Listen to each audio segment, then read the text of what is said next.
الحمد لله نحمده ونستعينه ونستغفره ونعوذ بالله من شرور أنفسنا ومن سيئات أعمالنا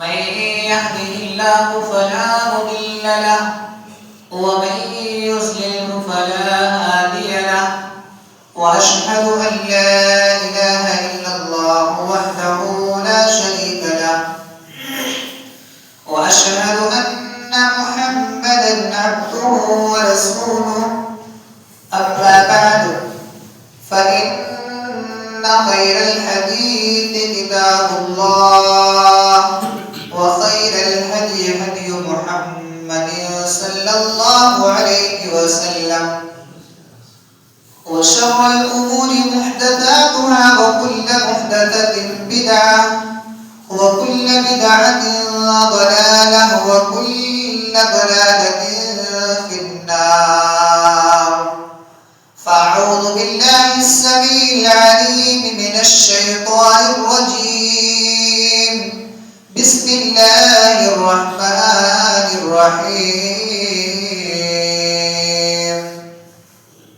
يا أيها الذين آمنوا اتقوا الله حق تقاته ولا تموتن إلا وأنتم مسلمون يا أيها الناس اتقوا ربكم الذي خلقكم من نفس واحدة وخلق منها زوجها وبث منهما رجالا كثيرا ونساء واتقوا الله الذي تساءلون به والأرحام إن الله كان عليكم رقيبا يا أيها الذين آمنوا اتقوا الله وقولوا قولا سديدا يصلح لكم أعمالكم ويغفر لكم ذنوبكم ومن يطع الله ورسوله فقد فاز فوزا عظيما وقال الله تبارك وتعالى في مقام آخر بسم الله الرحمن الرحيم وسارعوا إلى مغفرة من ربكم وجنة عرضها السماوات والأرض أعدت للمتقين رب اشرح لي صدري ويسر لي أمري واحلل عقدة من لساني يفقهوا قولي رب زدني علما اللهم رب زدني علما. ہر قسم کی تعریف و توصیف کبریائی بڑائی عظمت و بزرگی حمد و ثنا اللہ سبحانہ و تعالی کے لیے لائق و زیبا ہے جو ہمارا خالق و مالک مدبر حاکم رازق اور پالنے والا ہے. وہی اللہ رب العالمین جو ہمیشہ سے ہے اور ہمیشہ رہنے والا ہے. وہی اللہ رب العالمین جو تمام قدرت و منزلت کا مالک ہے. وہی اللہ رب العالمین جو اس پورے جہان کا پالنے والا رب العالمین ہے. وہی اللہ جو تمام عزتوں اور ذلتوں کا مالک ہے. وہی اللہ سبحانہ و تعالی جو ہمیشہ سے اور ہمیشہ باقی رہنے والا ہے. وہی اللہ رب العالمین جو ہر چیز پر مکمل قدرت رکھنے والا ہے. میرے بھائیوں، ہم اللہ سبحانہ و تعالیٰ کی جتنی بھی بڑائی بیان کر لے وہ کم ہی رہے گی. اللہ سبحانہ و تعالیٰ کی مختصر تعریف کے بعد درود و سلام کے پھول نشاور ہوں اللہ رب العالمین کے بھیجے گئے تمام کے تمام انبیاء علیہ السلام پر، عموماً اور خصوصاً ہم سب کے آخری نبی آقا نامدار تاجدار مدینہ احمد مصطفیٰ و مجتبی سرور کونین رحمت للعالمین جناب محمد رسول اللہ صلی اللہ علیہ وسلم کی ذات مبارکہ مطہرہ پر، جنہیں اللہ رب العالمین نے اس پوری کائنات کے اندر آخری رسول اور آخری نبی بنا کر کے بھیجا، اور جنہوں نے بڑی محنت اور مشقت کا سامنا کرتے ہوئے اس دین اسلام کو ہم تک پہنچایا، اس نبی اور رسول پر پوری امت مسلمہ کی جانب سے درود و سلام کے کھلی چھاور ہوں۔ اللہم صلی وسلم وبارک علیہ صلی اللہ علیہ وسلم۔ عزیزان گرامی، قوم و ملت کے لائق اور نوجوان ساتھیوں، پردہ نشین خواتین اسلام، مستقبل کے ہونہار عزیز بچوں، پچھلے جمعہ کے اندر ہم نے اس ماہ کے تعلق سے کچھ باتیں آپ لوگوں کے سامنے رکھی تھی اور بتایا تھا کہ یہ مہینہ شعبان کا مہینہ چل رہا ہے اور اس مہینے کی بڑی عظمت ہے، اسلام کے اندر اس مہینے کی بڑی اہمیت ہے، اور اس جمعہ کے اندر ہم آنے والے مہینے کے تعلق سے کچھ باتیں رکھیں گے۔ میرے بھائیوں، ہر بندہ مومن پوری سال انتظار کرتا ہے اس آنے والے مہینے کا جو چند دنوں کے بعد ہم سے روبرو ہونے والا ہے۔ اس ماہ مبارک کو رمضان کا مہینہ کہا جاتا ہے، اور بندے مومن اس کے لیے پوری سال انتظار کرتا ہے، کیونکہ ایک مومن جانتا ہے کہ رمضان کا مہینہ وہ مہینہ ہے جو نیکیوں کا موسم بہار ہے۔ رمضان کا مہینہ رحمت اور برکت کو لے کر کے آتا ہے۔ رمضان کا مہینہ وہ مہینہ کہ جس میں اللہ سبحانہ و تعالی اپنے بہت سارے بندوں کو جہنم سے آزادی دیتا ہے۔ رمضان کا مہینہ وہ مہینہ کہ جس میں اللہ سبحانہ و تعالی جنات اور شیاطین کو قید کر دیتا ہے۔ اللہ سبحانہ و تعالی جنت کے دروازے کھول دیتا ہے۔ رمضان کا مہینہ وہ مہینہ ہے کہ جس کی ایک رات 1000 مہینوں کی عبادت سے بہتر ہے۔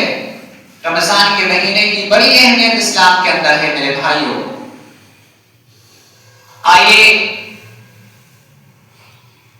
ہم رمضان کے مہینے کے تعلق سے کچھ باتیں رکھیں۔ اس سے پہلے ہم یہ بات اپنے ذہنوں میں بٹھا لیں کہ میرے بھائیوں، آپ نے دیکھا ہوگا اور ہم سبھی مشاہدہ کرتے ہیں کہ جب ہمارے یہاں ہمارا کوئی خاص مہمان آتا ہے تو ہم اس کی آؤ بھگت کے لیے، اس کی عزت و تکریم کے لیے کس قدر محنت کرتے ہیں۔ اس کو خوشی اور مسرت دلانے کے لیے اپنے گھر میں زیب و زینت کو اختیار کرتے ہیں، اپنے گھر کی سجاوٹ کرتے ہیں اور ہر وہ طریقہ اختیار کرتے ہیں جس سے ہمارے آنے والے مہمان کو خوشی اور مسرت حاصل ہو۔ میرے بھائیوں، یہ ایک ہمارے مہمان کی بات ہے، اور ہم سے جو روبرو ہونے والا مہمان ہے وہ اللہ سبحانہ و تعالیٰ کی طرف سے آنے والا ہے۔ اللہ سبحانہ و تعالیٰ اپنے بندے مومن کو رمضان المبارک کا مہینہ مہمان کے بطور عنایت کرتا ہے۔ تو میرے بھائیوں، ہمیں اس مہینے کے لیے، اس مہمان کے آنے سے پہلے اس کے استقبال کے لیے ہمیں کھڑے ہو جانا چاہیے۔ اس مہینے اور اس مہمان کے استقبال کے لیے ہمیں ہر وہ چیز کر لینی چاہیے کہ جس سے اس مہمان کو خوشی حاصل ہو، وہ مہمان ہم سے خوش ہو کر کے ہم سے روبرو جائے۔ ہم سے جب جدا ہو تو وہ مہمان ہمیں کچھ دے کر کے بھی جائے، ہم سے کچھ لے کر کے بھی جائے۔ میرے بھائیوں، اس مہمان کے آنے سے پہلے میں اس مہینے کے تعلق سے کچھ باتیں آپ کے سامنے پہلے رکھوں، پھر رمضان کے تعلق سے بھی رکھوں گا انشاءاللہ۔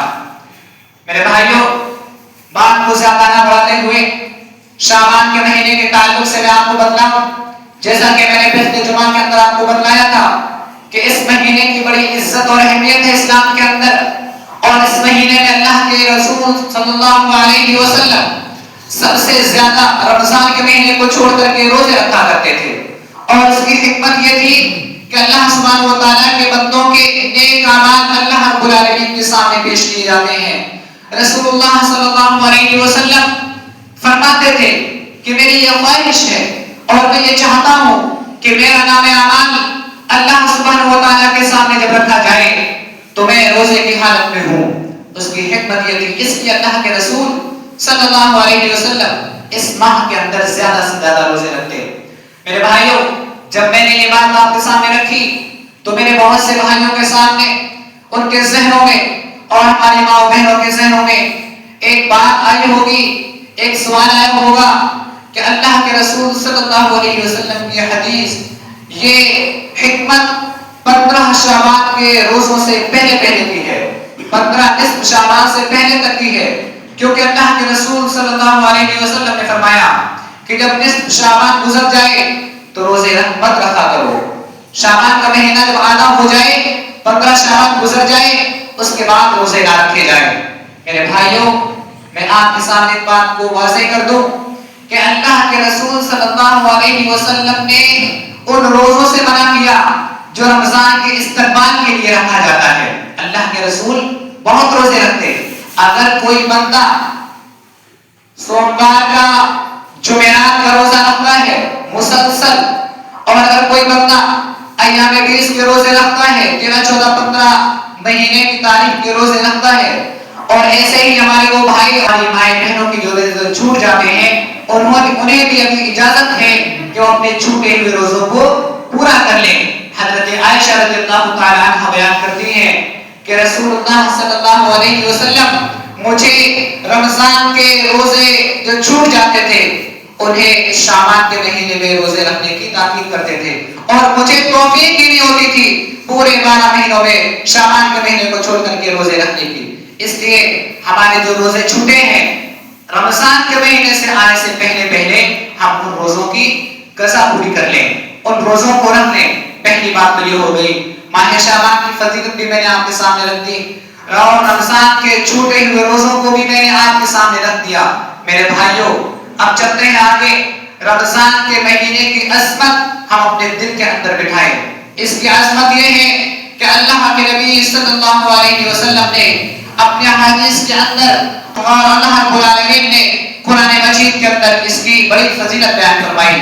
اللہ سبحانہ و تعالیٰ فرماتا ہے اِنَّا أَنزَلْنَاهُ فِي لَيْلَةِ الْقَدْرِ وَمَا أَدْرَاكَ مَا لَيْلَةُ الْقَدْرِ لَيْلَةُ الْقَدْرِ خَيْرٌ مِّنْ أَلْفِ شَهْرٍ تَنَزَّلُ الْمَلَائِكَةُ وَالرُّوحُ۔ اللہ سبحانہ و تعالیٰ نے فرمایا کہ رمضان میں ایک رات وہ ہے لیلۃ القدر، وہ رات ہے جس میں ہم نے قرآن کو نازل کیا۔ اِنَّا أَنزَلْنَاهُ فِي لَيْلَةِ الْقَدْرِ وَمَا أَدْرَاكَ مَا لَيْلَةُ الْقَدْرِ۔ اللہ سبحانہ و تعالیٰ کہہ رہا ہے کہ تم کیا جانو کہ لیلۃ القدر کیا ہے؟ پھر وہی جواب دیتا ہے لیلۃ القدر خیر من الف شہر، کہ رمضان کے مہینے کی لیلۃ القدر وہ رات ہے۔ میرے بندو، تم کیا جانو؟ سنو، لیلۃ القدر وہ رات ہے جو 1000 مہینوں سے بہتر ہے، جس میں فرشتے اور روح الامین اپنے رب العالمین کے حکم سے اپنے رب العالمین کے احکام کو لے کر کے نازل ہوتے ہیں، جو صبح فجر تک رہتی ہے۔ میرے بھائیوں، اس مہینے کی صرف ایک رات ہی نہیں ہے بلکہ وہ پورا مہینہ ہی عزت اور احترام کا ہے۔ اس مہینے کا ایک ایک دن بہت خاص ہے، اس مہینے کی ایک ایک رات بہت خاص ہے۔ میرے بھائیوں، کیا آپ نے وہ واقعہ نہیں سنا؟ حضرت ابو طلحہ اللہ کے رسول صلی اللہ علیہ وسلم کے پاس آئے تو انہوں نے ایک وقت میں اسلام قبول کیا۔ ایک آدمی بڑا عبادت گزار تھا، ایک آدمی کم عبادت کرتا تھا، اور جو عبادت گزار تھا وہ اللہ سبحانہ و تعالیٰ کی راہ میں جہاد کرتے ہوئے شہید ہو گیا۔ جو کم عبادت گزار تھا وہ 1 سال کے بعد انتقال کر گیا۔ دونوں آدمی انتقال کر گئے۔ میں نے خواب کے اندر دیکھا، حضرت ابو طلحہ رضی اللہ تعالیٰ عنہ کہتے ہیں، میں نے خواب کے اندر دیکھا کہ میں جنت کے دروازے پر کھڑا ہوا ہوں۔ اتنے میں وہ دونوں آدمی آتے ہیں جو اسلام قبول کیے تھے، جو شہید اور انتقال ہو گئے۔ دونوں آدمی آئے، میں نے دیکھا میں جنت کے دروازے پر کھڑا ہوا ہوں، جنت میں سے ایک شخص آتا ہے اور اس آدمی کو جو بعد میں انتقال کر گیا اس کو پہلے جنت میں داخل کر لیتا ہے. اس کے بعد پھر وہی شخص جنت سے باہر آتا ہے اور اس آدمی کو جو زیادہ عبادت گزار تھا اور جو پہلے اللہ رب العالمین کی راہ میں شہید ہو گیا اس کو بعد میں جنت میں داخل کرتا ہے. تیسری مرتبہ پھر وہ آدمی نکل کے آتا ہے اور حضرت ابو طلحہ سے کہتا ہے اے ابو طلحہ تم واپس چلے جاؤ, تمہارا ابھی وقت نہیں آیا ہے جنت میں داخل ہونے کا. یہ کہتے ہیں کہ جب میں نیند سے بیدار ہوا, جب صبح ہوئی, میں نے اللہ کے رسول کے سامنے اپنے خواب کو ظاہر کیا تو اللہ کے رسول صلی اللہ علیہ وسلم نے فرمایا تمہیں تعجب کس بات پر ہے صلی اللہ علیہ وسلم. رسول اللہ صلی اللہ علیہ وسلم نے فرمایا ابو طلحہ تم تعجب کرتے ہو؟ تو کہا جی اللہ کے رسول وہ آدمی زیادہ عبادت گزار تھا اور اس اللہ رب العالمین کے راہ میں شہید بھی ہو گیا, پھر بھی فرشتے نے اس آدمی نے اس کو جنت میں بعد میں داخل کیا, گویا اس سے پہلے آدمی کو جو بعد میں انتقال کر گیا اس کو پہلے جنت میں داخل کر دیا. اللہ کے رسول نے فرمایا اے ابو طلحہ اور اے میرے ساتھیوں کیا اس آدمی نے ایک سال کی زندگی نہیں پائی؟ جی ہاں اللہ کے رسول پائی. تو کیا اس آدمی کے اس سال میں رمضان کا مہینہ نہیں آیا؟ جی اللہ کے رسول آیا. کیا اس آدمی نے رمضان کے مہینے میں قرآن کی تلاوت نہیں کی, رمضان میں تراویح کی نماز نہیں پڑھی, رمضان میں اللہ رب العالمین کی عبادت نہیں کی, قیام اللیل نہیں کیا, رمضان کے روزے نہیں رکھے؟ ان عبادات نے اس شہید کے درجے سے آسمان میں جتنے برابر اونچائی پر درجے کو اس آدمی کو پہنچا دیا. اللہ رب العالمین نے شہید کا مرتبہ نیچے کر دیا, اس آدمی کا اونچا اتنا کر دیا جتنا آسمان اور زمین کے درمیان میں اونچائی کر ہے. اللہ رب العالمین کی طرف سے ایک انعام ہے میرے بھائیوں, اس کی عظمت کو پہچانو. رمضان کا مہینہ بہت بڑی بابرکت مہینہ ہے. اگر ہمیں یہ رمضان کا مہینہ اللہ سبحانہ و تعالی عنایت فرمائے تو اس کی طرف سے ہمارے اوپر انعام ہوگا. ہمارے بہت سے رشتہ دار, ہمارے بہت سے بھائی, بہت سی بہنیں, بہت سی مائیں جو پچھلے رمضان میں ہمارے ساتھ روزے رکھتی تھی, جو عبادت کرتی تھی, جنہوں نے قیام اللیل کیا, جنہوں نے بہت ساری تراویح کی نماز پڑھی, لیکن وہ اس بار مہینے کی اس رمضان المبارک کے مہینے سے پہلے اللہ سبحانہ و تعالیٰ سے جانے گئے, انہیں یہ رمضان کا مہینہ نصیب نہیں ہوا. میرے بھائیوں اگر اللہ سبحانہ و تعالیٰ ہمیں یہ تحفہ دے رہا ہے, اگر یہ ہمیں انعام دے رہا ہے تو اللہ سبحانہ و تعالیٰ کی طرف سے بہت بڑا انعام ہوگا. اس کی عظمت کو ہمیں پہچاننا چاہیے. اچھا, چوتھی بات جو ذکر رمضان کے تعلق سے کرنی ہے وہ یہ ہے کہ رمضان کے مہینے سے پہلے ہمیں اپنی نیتوں کو خالص کرنا ہے, اپنی نیتوں کو صاف کرنا ہے. کہ رمضان کے مہینے سے پہلے آپ اپنی نیتوں کو صاف کر لیجئے اور اپنے اخلاص کو اپنے دل کے اندر بٹھا لیجئے. جو بھی عبادات آپ کریں بندوں کو دکھانے کے لیے نہیں, صرف رب العالمین کو دکھانے کے لیے ہونی چاہیے. اسی بات کے لیے اللہ رب العالمین نے قرآن مجید میں بار بار ارشاد فرمایا. اللہ رب العالمین فرماتا ہے اے لوگو ہم نے تمہیں اسی بات کا حکم دیا کہ تم اللہ سبحانہ و تعالیٰ کی عبادت کرو دین کو خالص کرتے ہوئے. اللہ سبحانہ و تعالیٰ کی رضا ہونی چاہیے.